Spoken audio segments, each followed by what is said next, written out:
Da mesma forma, brilhe a luz de vocês diante dos homens, para que vejam as suas boas obras e glorifiquem a seu Pai que está nos céus. Jesus teve um ministério público de aproximadamente 3 anos e meio.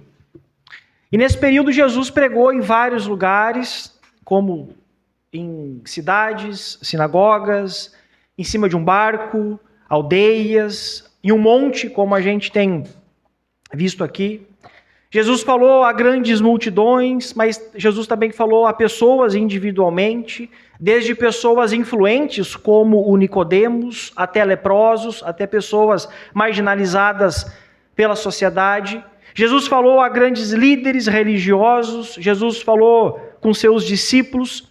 Jesus, as suas lições, os seus sermões assumiram várias formas também, como grandes discursos. Às vezes, Jesus falava por parábolas, diálogos, respostas a perguntas que as pessoas faziam.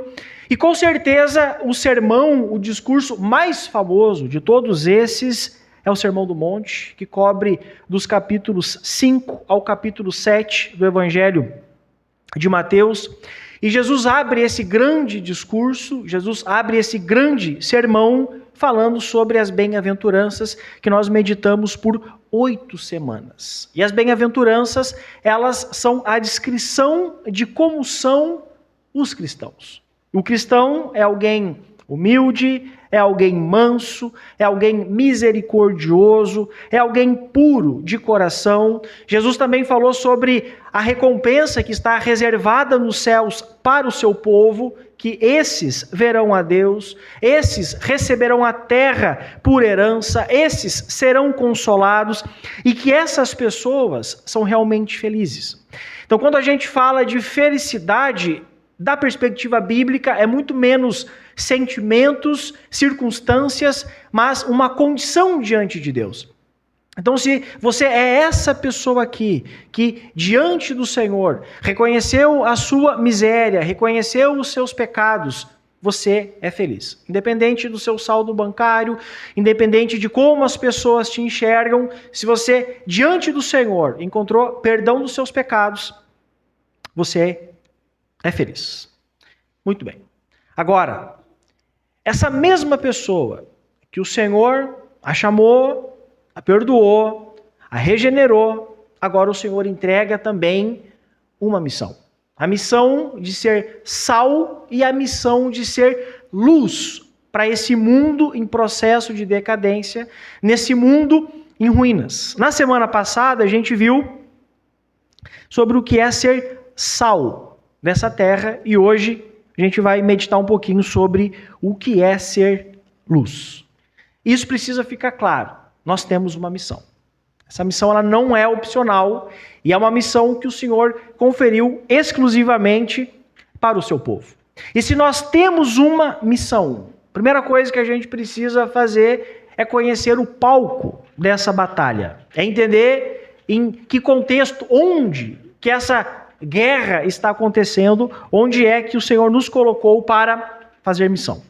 E o Senhor nos colocou nesse mundo em processo de apodrecimento, nesse mundo em ruínas que enfrenta várias crises. A gente falou um pouquinho sobre isso na semana passada. Uma crise moral. Aí fora o que importa é aquilo que dá certo, os critérios foram chutados para longe, não há mais critérios, o que importa é aquilo que dá certo, a vulgaridade tomando conta, seja na forma como as pessoas se vestem, seja na forma como as pessoas conversam, a relativização dos limites da sexualidade. É absurdo hoje falar que o sexo deve acontecer entre homem e uma mulher, exclusivamente no casamento.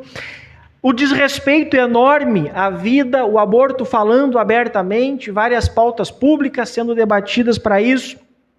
Há uma crise social, as pessoas cada vez mais conectadas, mas ao mesmo tempo cada vez mais isoladas. o senso de pertencimento parece que tem se esvaído entre os dedos, o senso de comunidade tem dado lugar à síndrome da autossuficiência, eu tudo posso, eu dependo exclusivamente de mim mesmo, e as pessoas cada vez mais vivendo confinadas em suas casas, fragilidade nos relacionamentos, cada vez mais descartáveis, amizades que hoje juram amor eterno, lealdade para sempre, amanhã já estão destilando ódio nas redes sociais.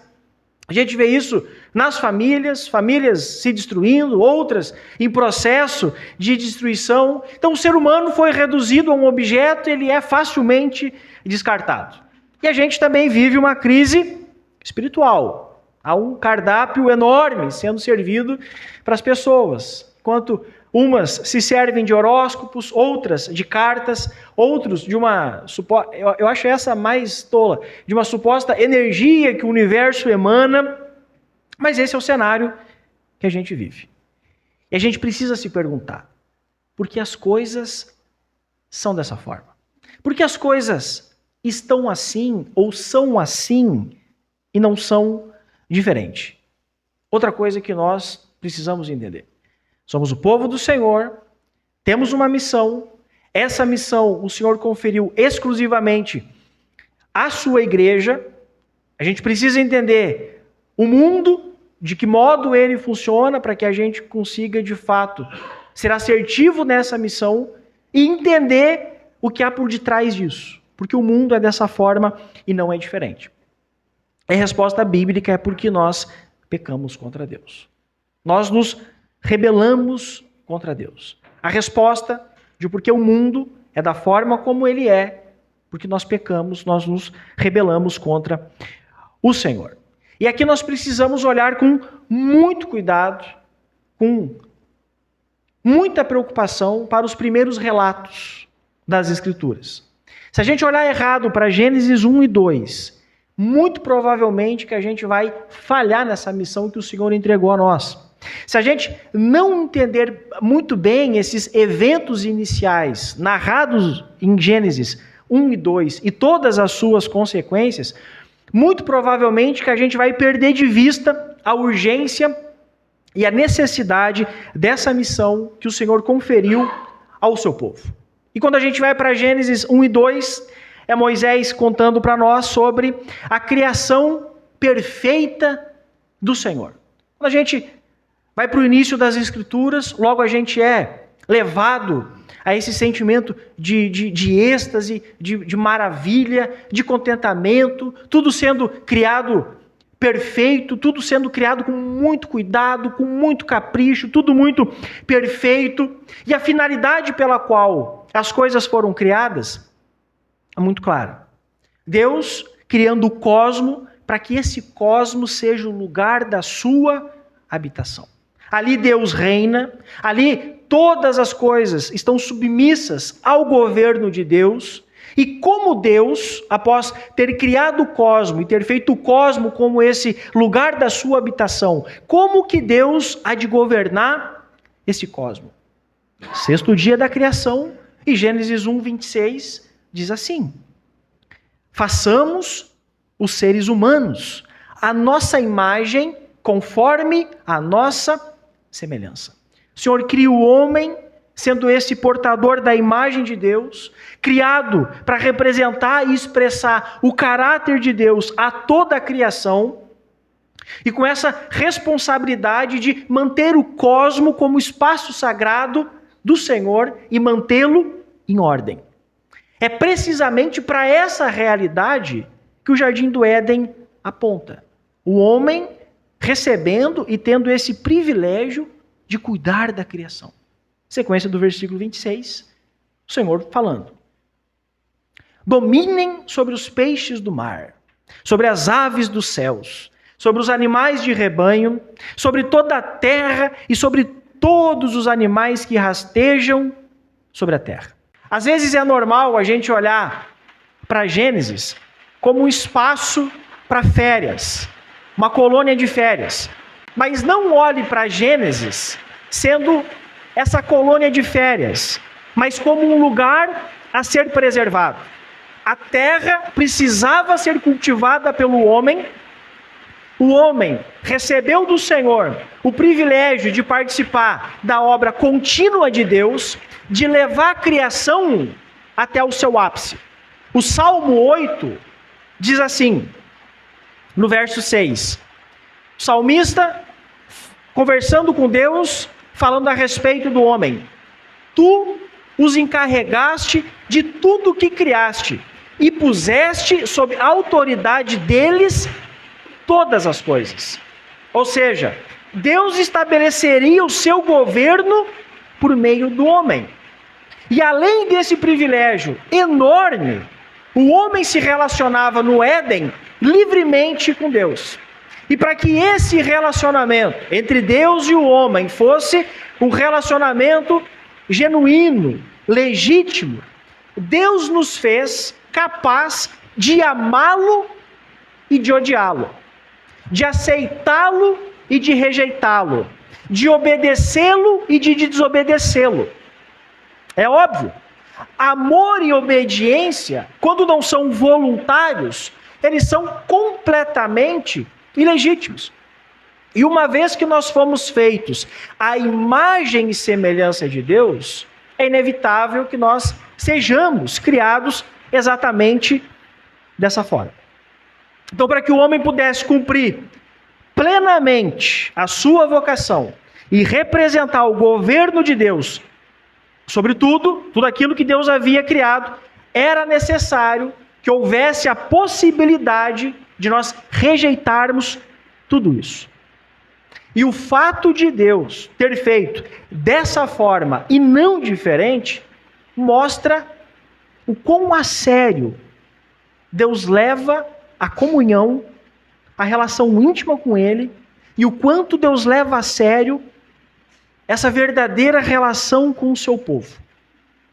E a gente vê que, pelas consequências daquilo que aconteceu, o Senhor assumiu todos os riscos, e riscos de alguém que ama de verdade. Esse é o começo da história, de modo bem breve, é isso que a gente vai encontrar em Gênesis 1 e 2, Deus criando os céus e a terra, para fazer dos céus e terra o seu templo, e a humanidade então seria o seu representante no universo, e viveria com ele por toda a eternidade. Mas aí a gente chega no capítulo 3. Capítulo 3 de Gênesis é com certeza o capítulo mais trágico das Escrituras. Ali é contado para nós que o pior aconteceu. Embora Deus tenha feito tudo dessa forma, nos feito dessa forma, nós rejeitamos tudo isso. Nós escolhemos um outro caminho que não o Senhor. E ali, em Gênesis 3, é impressionante como que facilmente nós fomos seduzidos pelo diabo no jardim do Éden. A gente escolheu confiar no diabo e não em Deus, mesmo Deus dando provas o suficiente da sua bondade, da sua misericórdia, mesmo Deus dando provas suficientes de que Ele era um Deus totalmente digno de confiança. Nessa conversa com o diabo, facilmente nós nos esquecemos da nossa vocação. Eu sei que várias vezes a gente gosta de pensar na árvore do conhecimento do bem e do mal e a árvore da vida em termos pessimistas, né? Como que Deus, sabendo disso, vai colocar uma árvore dessas bem no jardim? Aí tem uns que avançam, né? Eu com meu filho, sabendo que numa tomada ele vai tomar choque, eu não coloco embaixo, eu coloco em cima num lugar bem longe. Porque a gente lê errado. A gente esquece que havia a árvore da vida. E todas as vezes que o Adão, todas as vezes que a Eva passassem por ali, o Senhor estava lembrando eles da sua santa vocação, de quem eles eram diante de Deus e diante da criação. Mas facilmente nós nos esquecemos da nossa vocação. Facilmente nós fomos envolvidos e tropeçamos naquilo que até então tínhamos tanta intimidade, que era na palavra do Senhor. O diabo envolve a Eva. Primeira coisa que o diabo faz é contestar a autoridade e a veracidade daquilo que Deus havia dito. Ele não mudou a estratégia, ele continua trabalhando da mesma forma. Primeira coisa que ele faz é contestar a autoridade do Senhor, contestar a sua palavra. Ele faz isso daqui no Jardim do Éden. A Eva responde, mas também responde errado. Não é exatamente daquela forma que Deus havia dito para o Adão. Eu gosto que o Calvino e depois o Dietrich Bonhoeffer, lembrando desse episódio, eles lembram que a Eva não se apegou àquilo que de fato Deus havia dito e se esqueceu de que interpretar direito as palavras do Senhor era uma questão de vida ou morte. Não dá para interpretar errado. Não dava para ter entrado naquela conversa, não dava para ter baixado a guarda. O diabo vê essa fragilidade, avança com a ideia de que Deus era um Deus mesquinho, de que era um Deus inseguro, por isso que ele tinha feito as coisas daquela forma, de que Deus era um ser mau caráter, por isso a proibição deles comerem da árvore do conhecimento do bem e do mal. Diz assim, ele diz, Deus sabe que no momento em que comerem do fruto, seus olhos se abrirão e como Deus conhecerão o bem e o mal. E aí como que num passe de mágica, a Eva se encanta com a ideia de se assemelhar a Deus, sem depender de Deus. Afinal, por que confiar no Senhor se o diabo está certo? Parece que faz sentido, tem lógica isso que ele está dizendo. A partir disso, a Eva olha para aquela árvore de um jeito que ela nunca havia olhado até então. Muito provavelmente a Eva sabe disso por aquilo que o Adão falou para ela.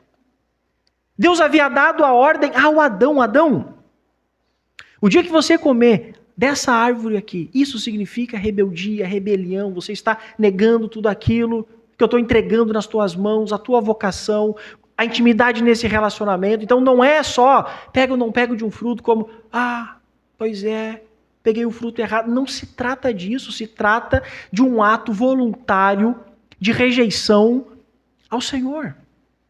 Mas ela olha para aquela árvore de um jeito que ela nunca havia olhado até então, e a cena toda é muito catastrófica, porque o Adão estava do lado dela e não fez absolutamente nada. Imagina um dia o Adão contando para Eva. Ele, ossos dos meus ossos, conversando a ela, meu bem, o Senhor um dia me falou, olha, o mandato que nós temos de cultivar essa criação, olha, quão belas são as plantações do Senhor, os animais, somente daquela dali que a gente não pode comer. E agora parece que o Adão esqueceu de tudo isso, de um jeito apático, de um jeito covarde, de um jeito que vai pagando para ver como que as coisas aconteceriam. Ele não faz absolutamente nada. Ele não faz absolutamente nada. Eva vai, pega o fruto. A mão que se estende até o fruto já é uma mão podre, envolvida por tudo aquilo que o diabo havia dito a ela. Ela come do fruto, olha para o marido, que não faz nada, dá o fruto a ele come também. E uma atitude de irreversível negligência à ordem de Deus. Essa foi a queda. Esse foi o pecado fundamental. Nós duvidamos do caráter de Deus, nós nos rebelamos contra a sua santa vontade, nos rebelamos contra a sua ordem, achando que nós poderíamos ser como Deus, sem Deus. Consequência disso, toda a ordem começou a desandar, e ela não começa a desandar de fora para dentro, ela começa a desandar de dentro para fora, da consciência do homem, que antes tinha a sua identidade em relação a Deus, começa em ruínas, e essa ruína se estende a toda a criação, por todas as áreas do cosmo. Olha o que nós fizemos. O cosmo antes, criado com a finalidade para ser esse lugar da santa habitação do Senhor, nós rejeitamos tudo isso, pervertemos a ordem criada do Senhor, e a queda resulta nessa trágica realidade de que o homem é expulso da presença divina, antes totalmente acessível no jardim, a árvore da vida é bloqueada, e o caos é instaurado. E todos nós, sem exceção, nascemos nesse mundo pós-Gênesis 3. Todos nós, sem exceção, nascemos nessa condição de seres destituídos da glória do Senhor, separados do Senhor, em guerra contra o Senhor. E a Bíblia ela faz questão de trazer uma imagem a nós de que nós somos um ser que possuímos uma flecha em nossas mãos, apontadas para o Criador. E sem exceção, todos nós nascemos nessas condições. Então, quando a gente reflete, qual é o problema da humanidade, esse é o problema da humanidade. Tem várias ideias boas que governos, enfim, tentam promover, mas não vai resolver o problema da humanidade, essa rebelião contra o Senhor. E como que Deus respondeu a isso? Qual foi a resposta que Deus deu diante de uma afronta tão grave assim? Diante de uma malícia tão grande assim? Diante de um desaforo tão grande assim de nós desrespeitarmos o Rei do Universo na sua casa? Como que Deus reagiu? A gente vê Deus reagindo bloqueando a árvore da vida. Embora as pessoas, algumas, olham para isso como uma tragédia, é Deus manifestando da sua graça. Porque Ele bloqueia a árvore da vida para que o homem não permaneça eternamente nesse caos.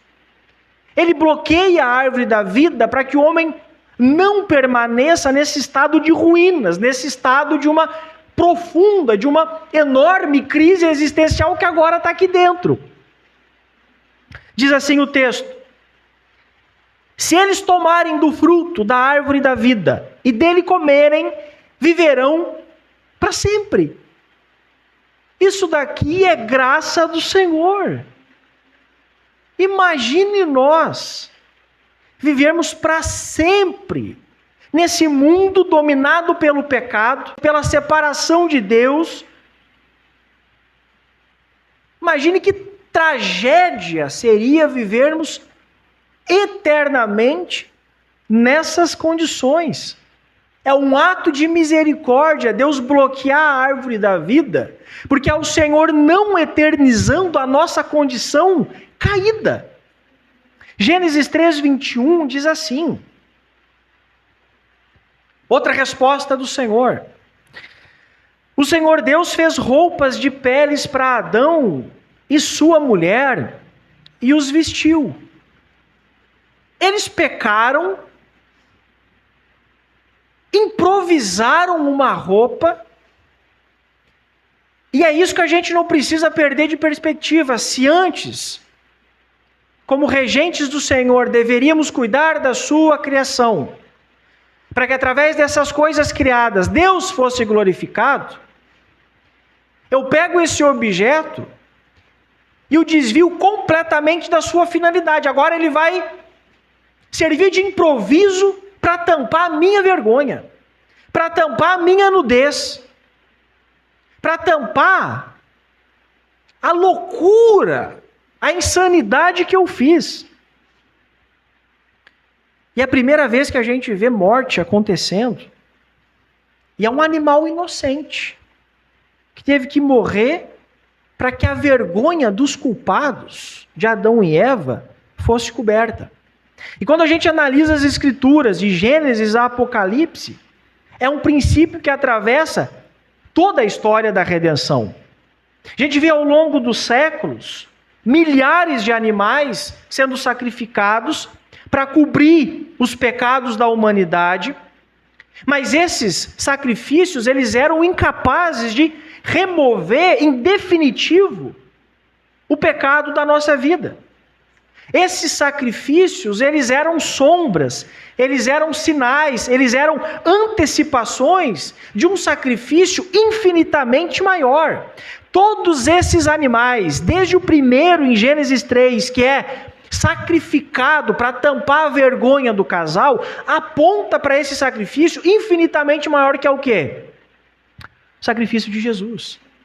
E é legal que o João Batista, falando sobre Jesus, ele não perde de perspectiva essa linguagem do animal inocente que é morto para expiar pecados do seu povo. O João Batista diz assim, a respeito de Jesus: eis o Cordeiro de Deus que tira o pecado do mundo. Na cruz, Jesus e somente Jesus morre para expiar a nossa culpa. Morre para cobrir, em definitivo, a nossa vergonha. Porque ali na cruz, Jesus assume completamente a nossa culpa. Tudo aquilo que antes nos condenava por conta dessa rejeição de Gênesis 3, Jesus pega sobre si. E ele assume a culpa na cruz. E a sua justiça santa, ele coloca sobre o seu povo. De modo que agora, quando Deus Pai olha para nós, a gente não precisa ficar envergonhado da nossa nudez. Porque ele nos vê como justos. Porque em Cristo fomos justificados. Somente Jesus que restaura aquilo que o pecado havia destruído, que é essa comunhão entre Deus e a humanidade.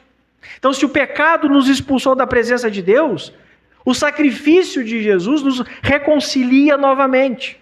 Se por conta da rebelião os querubins foram colocados à entrada do Éden para guardar o caminho da árvore da vida, na morte de Cristo o véu do templo rasga-se de alto a baixo, dizendo que o acesso está livre novamente.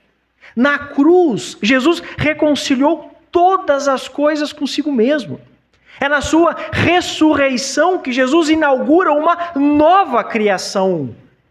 E na sua ascensão, ele derrama o Espírito Santo sobre a igreja, fazendo agora do seu povo o templo da habitação de Deus.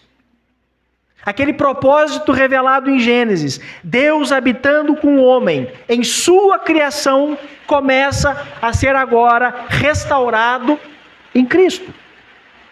Então, quando a gente olha para a redenção, para a história da redenção, a gente deve olhar, é a história de Deus restaurando, por meio de Cristo, aquilo que o pecado destruiu, sua habitação no meio do seu povo. Jesus, durante o seu ministério público, certa vez disse ao povo: eu sou a luz.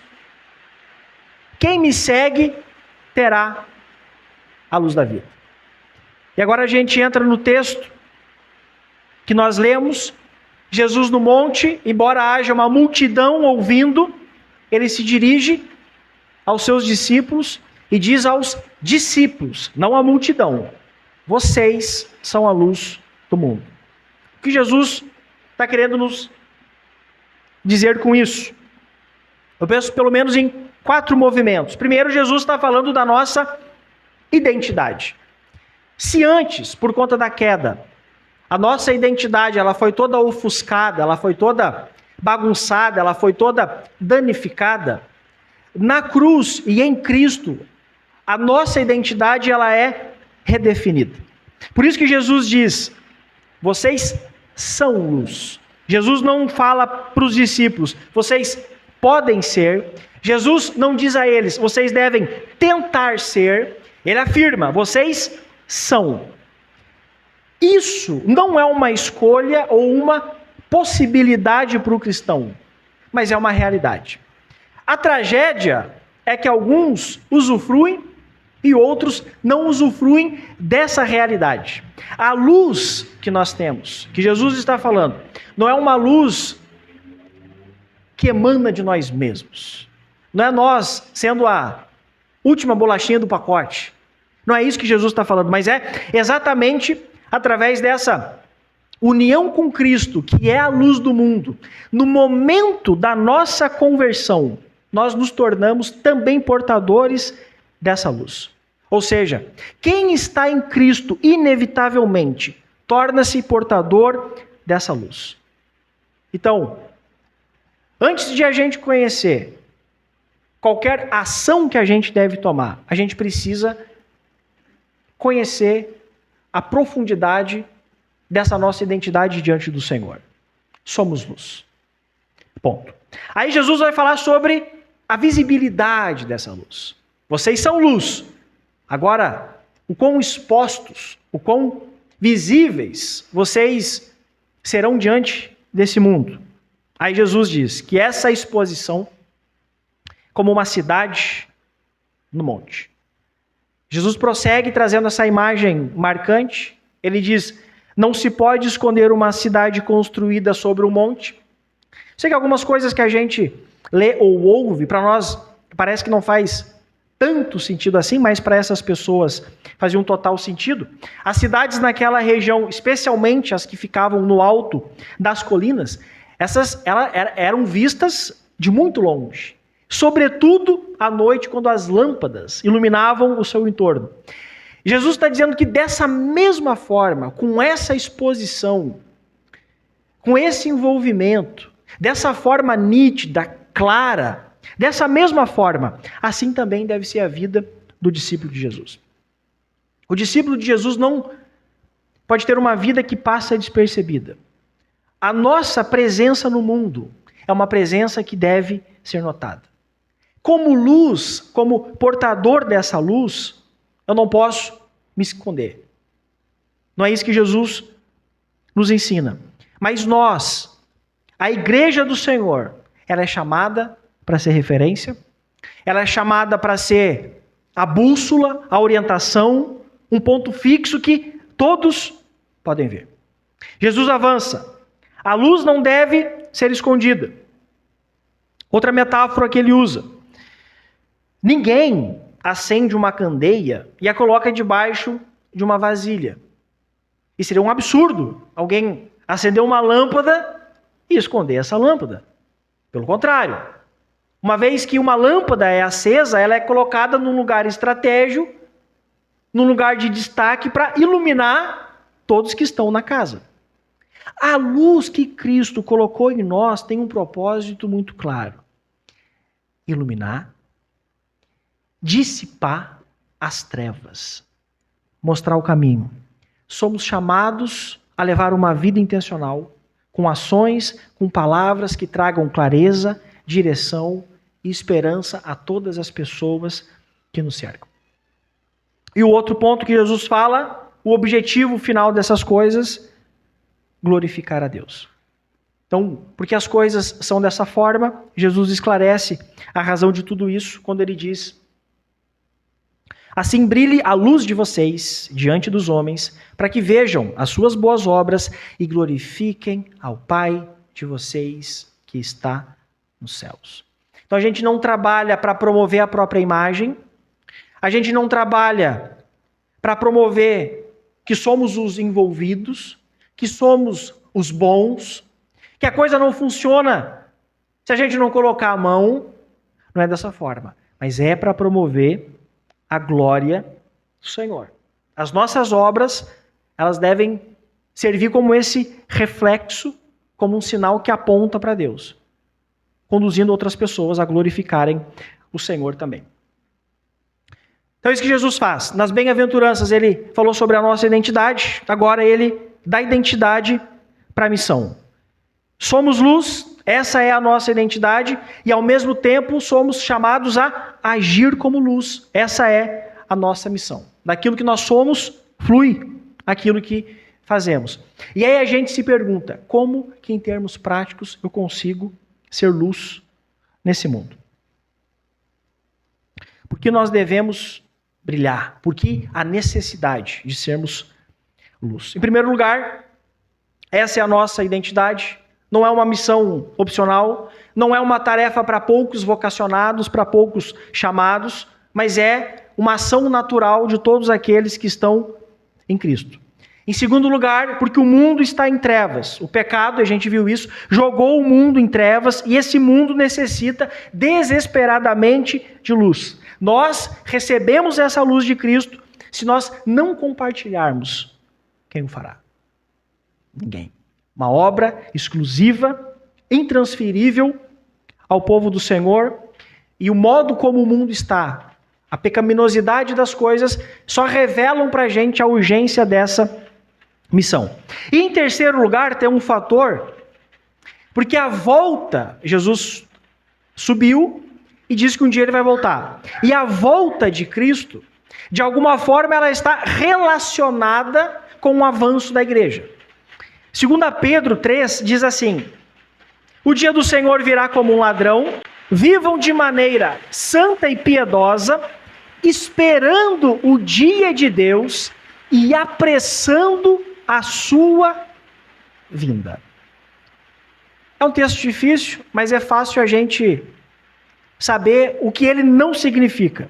Não significa que Jesus está espiando, analisando, medindo o avanço da igreja para calcular se a volta dele está perto ou não. É óbvio que não é isso que significa. Esse dia de Jesus voltar é um dia que já foi estabelecido antes mesmo da criação de todas as coisas. Mas Deus fez isso de uma forma que a igreja participasse desse calendário. Então, de um lado, esse dia já está definido, e do outro, a gente precisa evangelizar as pessoas como se a vinda de Cristo dependesse disso. E como podemos brilhar, então, de forma prática?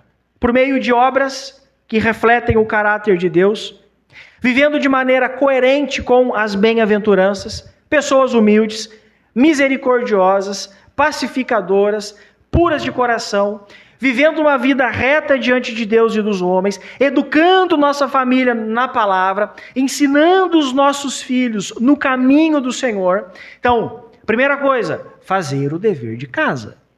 E fazer esse dever bem feito. Segundo, evangelizando as pessoas. João Calvino dizia que, eu acho legal isso, que o evangelho não cai como chuva, mas ele é derramado pela igreja. Então a gente precisa evangelizar as pessoas. Eu sei que tem várias práticas que são legais, que são úteis e que é sadio para a igreja, mas que não é evangelizar como entregar folheto, por exemplo. Entrega folheto, promove aquilo, mas isso não é evangelizar. Evangelizar é você sentar com a pessoa, explicar para ela as más notícias, explicar para ela que ela precisa desesperadamente de um Salvador, que ela precisa reconhecer que a salvação é exclusivamente pela graça. Invista tempo com as pessoas. Para ser luz, é inevitavelmente investirmos tempo.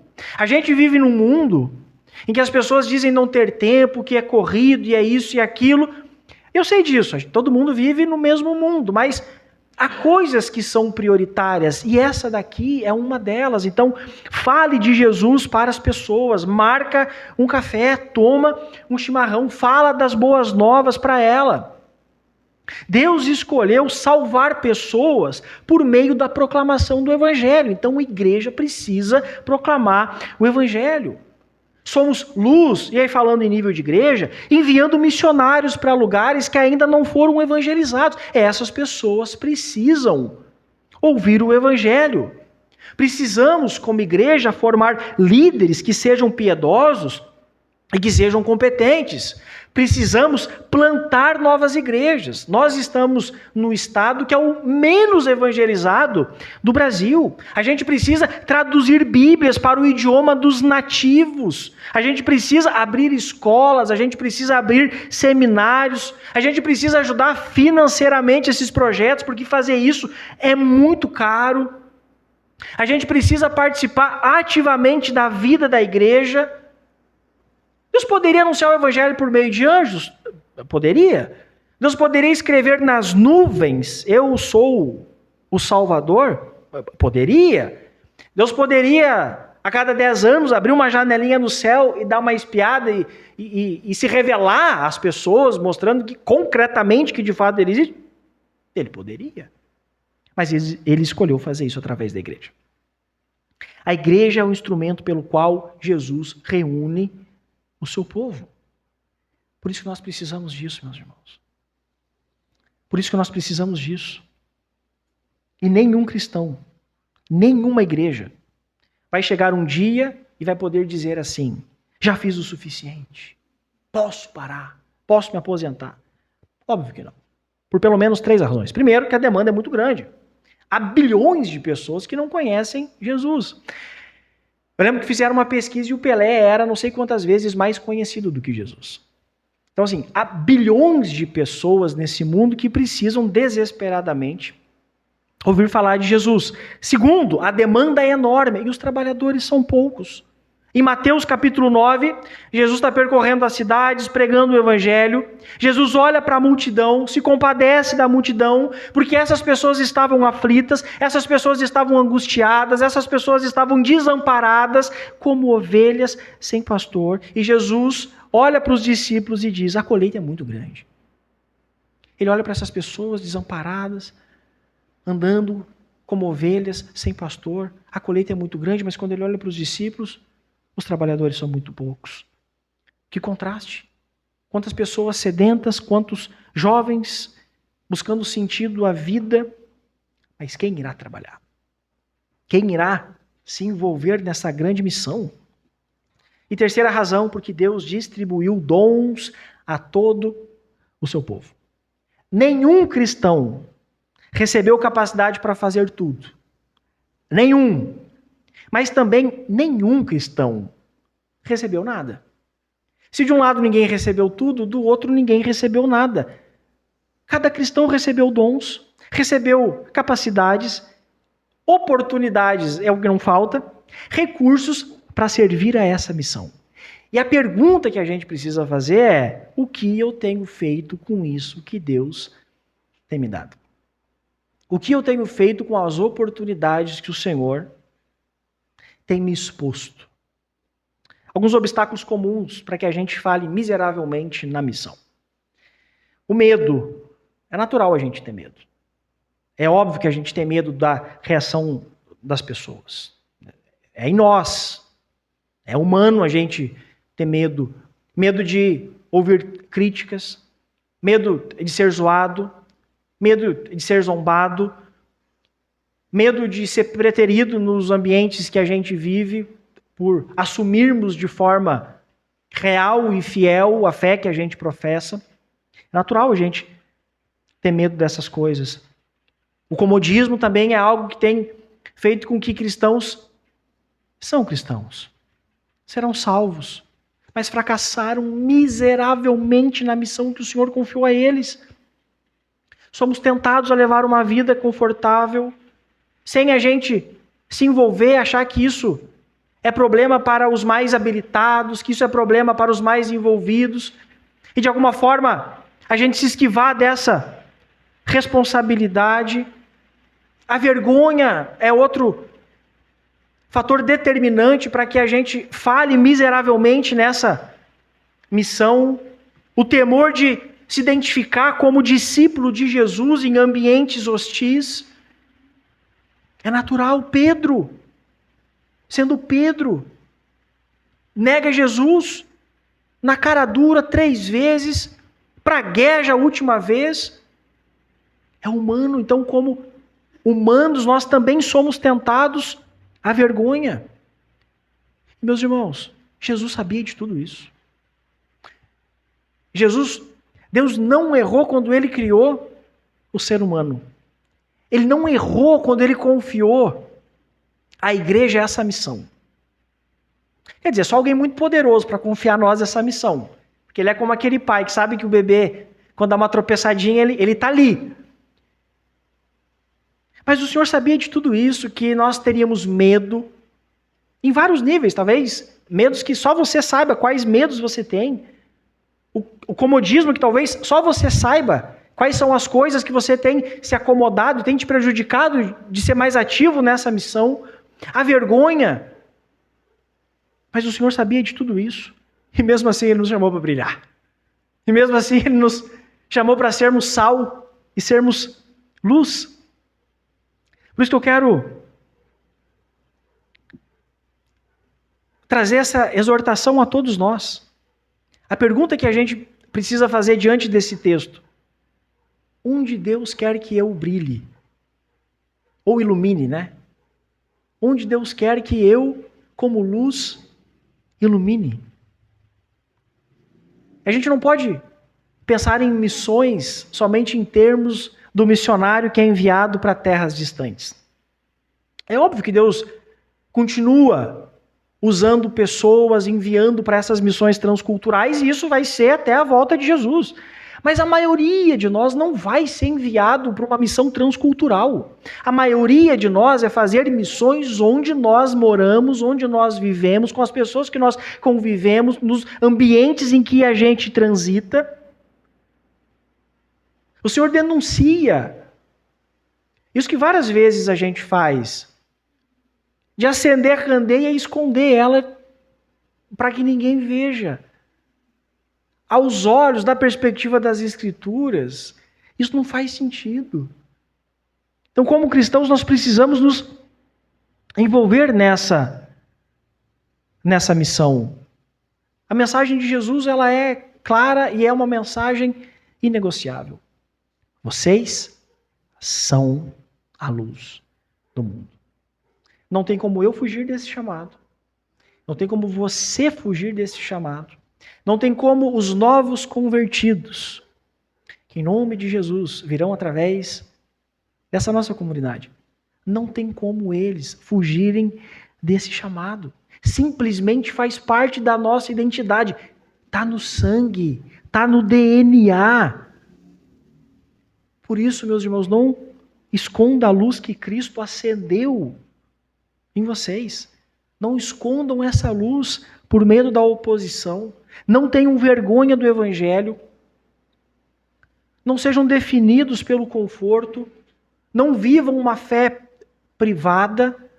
Que Cristo brilhe através das nossas palavras. Que possamos proclamar fielmente o Evangelho de Jesus Cristo. Que Cristo brilhe nas suas obras quando demonstrarem misericórdia, quando demonstrarem justiça, quando demonstrarem amor. Que Cristo brilhe nas nossas vidas para que outros vejam não a nossa grandeza, mas a beleza do Salvador. A beleza do Salvador. E esse chamado faz parte de uma história muito maior do que a nossa. A gente viu em Gênesis 1 e 2, no princípio, Deus criou o homem para viver em sua presença e refletir a sua glória sobre toda a criação. O pecado bagunçou essa luz, rompeu com essa comunhão, mas Deus não abandonou o seu propósito. Na cruz, Cristo reconciliou todas as coisas. Na ressurreição, inaugurou a nova criação. Na ascensão, derramou o Espírito Santo sobre a igreja, fazendo de seu povo o templo onde Deus habita. E agora, por meio da igreja, Deus faz resplandecer. Em um mundo marcado pelas trevas, os primeiros vislumbres da nova criação. E quando Cristo voltar, aquilo que hoje conhecemos apenas em parte será pleno. Haverá novos céus, nova terra, o pecado removido para sempre. E é como João escreve em Apocalipse: o tabernáculo de Deus estará com os homens. Aqui Deus habitará plenamente com seu povo. E até aquele dia, nossa vocação permanece a mesma: ser luz nesse mundo em trevas.